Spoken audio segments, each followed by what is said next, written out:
All right, let's go back to the other big story this morning. Republican presidential candidate Ron Paul says if he is elected president, he's not going to mess around. He will slash $1 trillion from our federal budget. And last night during the debate in Nevada, he explained how. Listen.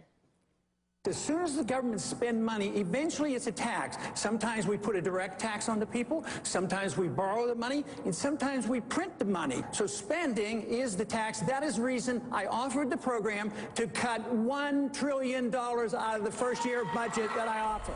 You hear the huge applause for that idea. I'm joined now by Texas Congressman and presidential candidate Ron Paul. Good morning to you, sir. Good to have you here today. Good morning. Good. So how did you think it went last night for you and just overall in terms of the tenor of the evening? Well, I think very well, and I think the debate was run well because I think there was a better balance on time. There are some events I don't get as much time, and I felt like I had a fair amount of time to express myself. You know, let's go through some of the ideas that you have for cutting $1 trillion from the U.S. budget if you're elected. It would be to eliminate the Education Department and the Energy Department, the Commerce Department, Interior, and also Housing and Urban Development. Some of those would get some cuts to their agency budgets, cuts to EPA, cuts to FDA. Eliminate foreign aid was also among your ideas, and to cut defense as well. You know, I guess the biggest hurdle that you would have is that the president, you know, sort of only has one say in this matter. How would you ever get all that through Congress?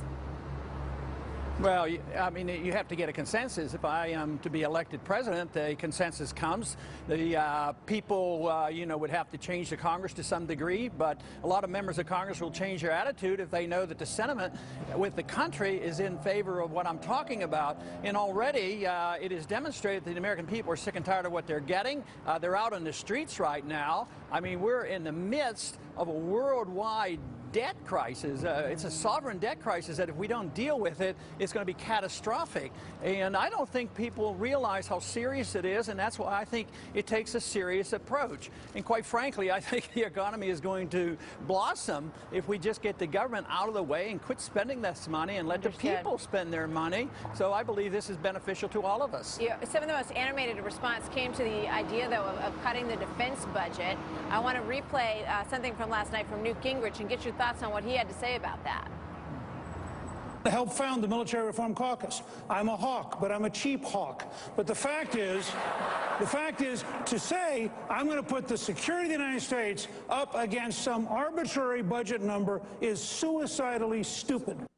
Suicidally stupid, he says that would be. What say you, Mr. Paul?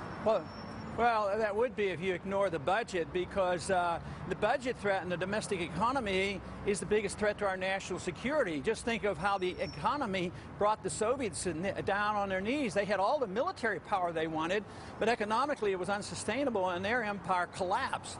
So I would say that he's looking at the wrong problem. And besides, it's wrong to equate military spending with defense. I don't want to cut defense. I want a better defense, a stronger defense, but I want to defend this country. I don't want to defend the borders between Afghanistan and Pakistan. I want to defend the borders between Mexico and the United States. And there's a big difference of defending this country in spending endlessly. But I think it shows a lack of understanding of economics if they think that they can spend money endlessly, that the budget doesn't matter, and that you can run up these deficits. We're in the midst of a worldwide sovereign debt crisis, and we better come to realize how serious it is. Or it may be right in front of us, I think a lot of people would say. So let's talk about, you know, rather than going after the entitlements, you're putting your focus more on government bureaucracy and eliminating departments, eliminating government spending. How do those numbers add up in terms of getting rid of those departments? Obviously, you'd lose a lot of jobs. I saw a number in the 200,000 range for jobs lost if you cut all those departments. You know, but how does that sort of, you know, how much does that get us where we need to be, I guess, without tackling entitlements? Eventually you do, but you don't put them out immediately. A lot of those jobs are eliminated through attrition. So as the economy grows, then these numbers are absorbed. We sent 5 million people home after World War II, and the economy was blooming, and they were absorbed easily. So if you could correct the economy, a couple 100,000 are necessary for the workforce that are transferred from government employees to private employees. But the plan that I have does not put them out immediately. It's through attrition over a 3, 4, 5 year period of time, because it's gradual. The balanced budget comes in 3 years. But the first year, to show the the whole country that we're serious, we cut $1 trillion of all this unnecessary bureaucratic spending and get us back to a constitutional government. And I think the people are with us on this. This is why there's demonstrations in the streets. What I'm trying to do is prevent the violence that we're seeing in the European streets, and just look at what's going on in Greece. So the world is threatened with the same problem as Greece is, and I'm trying to prevent that from happening here. But isn't some of that a reaction to some of the programs that have been cut? And that's quickly, if you can, sir. But once you start cutting these things, people start to get very upset when those checks aren't coming in the mail.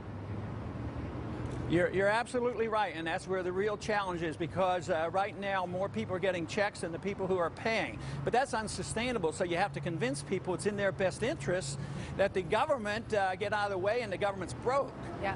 We're broke, we can't sustain it, but that's why I go after overseas spending first and not the entitlement.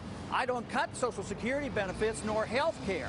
At the same time, I can find enough cuts where we can work our way out of this. If not, everybody loses, because we're going to have runaway inflation, and all these programs are going to go broke, and it won't work. Congressman, you have spent your career talking about this, and you have a bigger stage to talk about it now than you ever have before, and it's putting that all on the table. So we appreciate you being with us today, sir. Thank you very much. Thank you.